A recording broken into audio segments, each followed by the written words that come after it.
حضور نے کیا فرمایا؟ حضور اقدس صلی اللہ علیہ وسلم نے ارشاد فرمایا یبعث کل عبد علی ما مات علیہ، کہ قیامت کے دن انسان کو اسی حالت میں اٹھایا جائے گا جس حالت میں اس کی موت ہوئی ہوگی۔ یعنی دنیا میں اگر رب کے احکامات پر، حضور کے طریقوں پر، رب کی فرما برداری والی زندگی گزارتے ہوئے اس کی موت آ گئی، تو جب اٹھایا جائے گا تو فرما برداروں میں سے اٹھایا جائے گا، اور اس کا جو حشر ہوگا وہ بھی فرما برداروں میں سے ہوگا۔ اور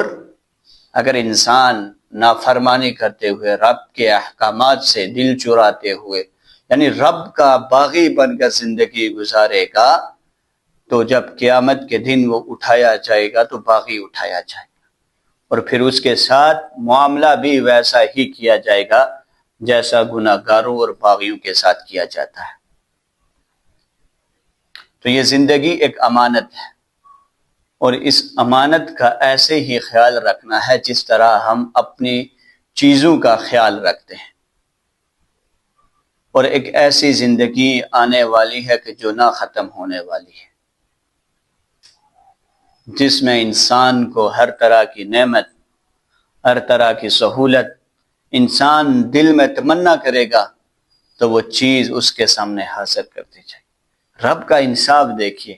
دنیاوی زندگی میں بھیج کر، عارضی زندگی میں ہمیں بھیج کر کتنے بڑے انعامات کا وعدہ کیا ہے، اور اللہ اپنے حکموں کی وعدہ خلافی نہیں کرتا۔ اگر چاہتے ہو کہ قیامت والے دن جب اٹھیں تو کامیابی سے اٹھیں،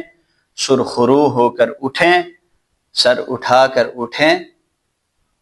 تو رب کے احکامات پر عمل کرنا ہوگا، حضور کے طریقوں پر عمل کرنا ہوگا، رب کا فرما بردار بندہ بن کر زندگی گزارنی ہوگی۔ تو جب موت آئے گی وہ بھی فرما برداروں والی آئے گی، اور جب اٹھایا جائے گا تب بھی فرما برداروں والی موت سے اٹھایا جائے گا، اور جب پیش کیا جائے گا تو رب کو یہی کہا جائے گا کہ رب اس کی موت فرما برداری کی حالت میں ہوئی، اس کو اٹھایا بھی ہم نے فرما برداری والی حالت میں، اور